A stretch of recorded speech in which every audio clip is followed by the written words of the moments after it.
Grameenphone presents The Naveed Mahboob Show. আজ আমাদের অতিথি কমেডিয়ান ইয়ামিন খান। এখন আপনারা জোরে তালি দিন। চলে আসছেন the engineer turned comedian by choice, Naveed Mahboob.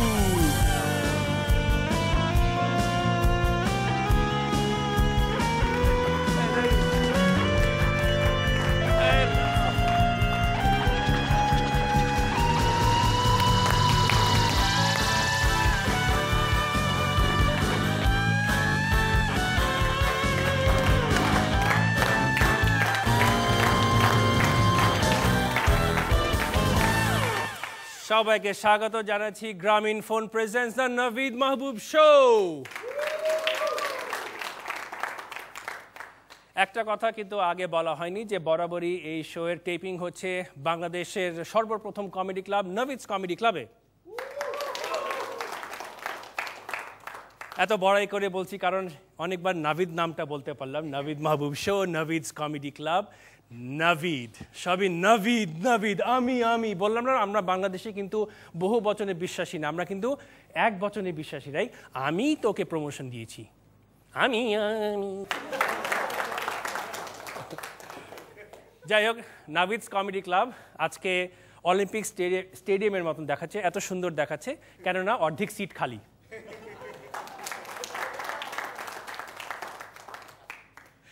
আসলে কি এই অলিম্পিক নিয়ে আমরা এখন সবাই খুব মেতে আছি। সবাই তো চমৎকার একটা উদ্বোধনী অনুষ্ঠান হয়েছিল, দেখেছেন তো আপনারা, রাইট? অদ্ভুত সুন্দর ছিল। কিন্তু আমি দেখলাম যে উদ্বোধনী অনুষ্ঠানে রানী এলিজাবেথ খুবই বিষণ্ণ ছিলেন, ওনার চেহারা। কেননা ওনার মাথায় একটাই চিন্তা, এই সব দেশগুলি একসময় আমাদের ছিল।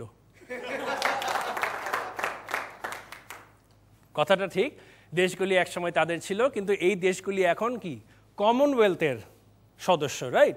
এবং কমনওয়েলথের সদস্য হলো 54টা। তার মানে প্রতি বছর এই 54টা দেশে 54টা স্বাধীনতা দিবস পালিত হয়, এবং গ্রেট ব্রিটেনে প্রতি বছর 54টা শোক দিবস পালিত হয়। উদ্বোধনী অনুষ্ঠানটা খুবই সুন্দর ছিল, কিন্তু একটা খুব ইন্টারেস্টিং ঘটনা ঘটেছিল। একজন গেট ক্র্যাশারকে পাওয়া গিয়েছিল। আপনাদের মনে পড়ে কিনা যে ইন্ডিয়ান ডেলিগেশন যখন মাঠে ঢুকলো, তখন হঠাৎ করে লাল গেঞ্জি পরা এবং ব্লু রঙের জিন্স পরা একজন ভলান্টিয়ার হঠাৎ তাদের সাথে হাঁটা শুরু করেছিল। দেখেছেন কিনা? এটা নিয়ে অনেক হয়েছিল। এই যে ছবিটা দেখেন, আপনারা দেখেছেন, এই যে, রাইট? এবং উনি এটা নিয়ে বেশ একটা চমক সৃষ্টি করেছিলেন। সবাই ইন্ডিয়াতে সবাই তার উপরে খেপে গেছে, তুমি কেন এটা করলে, আমাদের ভাবমূর্তি ক্ষুণ্ণ হলো। তখন উনি বলল যে, ও আমি সরি, আমার ভুল হয়ে গেছে, it was an error in judgement.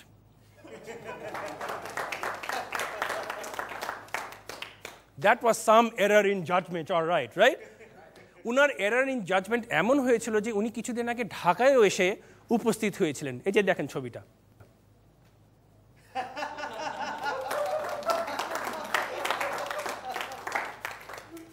যাই হোক, এরকম অনেক অতিথি আমাদের এখানে চলে আসে, ওনাকে আমরা স্বাগতম জানিয়েছি গেট ক্র্যাশার হিসাবে। তো অলিম্পিক্সের সবচেয়ে আকর্ষণীয় ইভেন্ট কোনটা? 100 metre sprint, right? 100 metre sprint, এবং আমরা খুব উৎসাহ নিয়ে 100 মিটার স্প্রিন্টের ফাইনালটা দেখলাম। উসাইন বোল্ট যখন দৌড়ালেন, এবং ওই দৌড়ের সময় কিন্তু আমি দুইটা গুলির আওয়াজ পেয়েছি।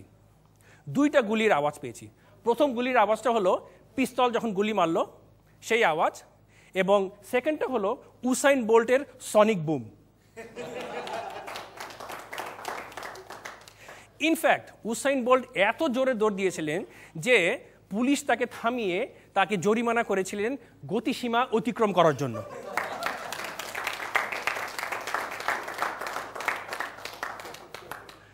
শুনেন, আমরা কিন্তু উসাইন বোল্টকে যখন দেখি, উনাকে আমরা দেখি এইভাবে, এবং উসাইন বোল্ট যখন দৌড় দেন উনি আমাদেরকে দেখেন এইভাবে।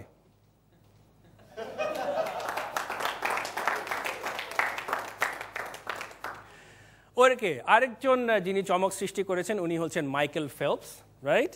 এবং অদ্ভুত একজন মানুষ, এত সুন্দর সাঁতারও আমরা কিন্তু অনেক দিন দেখিনি। তো মাইকেল ফেলপস, তার পালস মাপা হয় রিক্টার স্কেলে। এবং মাইকেল ফেলপস আপনারা জানেন কিনা প্রতিদিন উনি 12,000 ক্যালোরির মতন খাওয়া খান।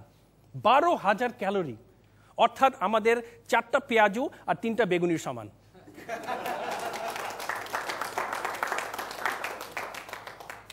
মাইকেল ফেলপস 12,000 ক্যালোরির খাওয়া খান এবং 12,000 ক্যালোরি প্রতিদিন উনি বার্নও করেন। এত এক্সারসাইজ করতে হয় তাকে। ইনফ্যাক্ট আমি চিন্তা করছি ওনাকে বাংলাদেশে নিয়ে আসা উচিত, এসে ওনাকে জেনারেটর হিসেবে ব্যবহার করা উচিত।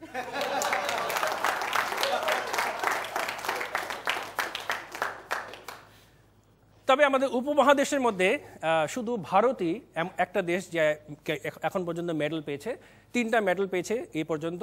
তার মধ্যে 2টো মেডেলই তারা পেয়েছেন শুটিংয়ে।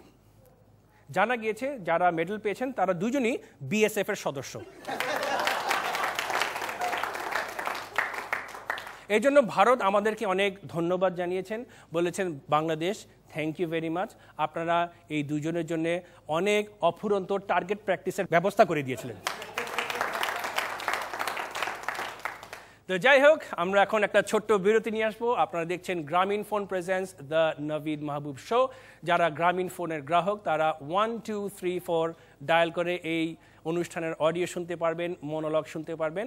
আপনারা চলে যাবেন না, যদি চ্যানেল চেঞ্জ করতেই হয়, যদি আপনারা অলিম্পিক্স দেখতে যান 2-3 মিনিট দেখে আবার আমাদের কাছে চলে আসবেন। ওকে, ডিল?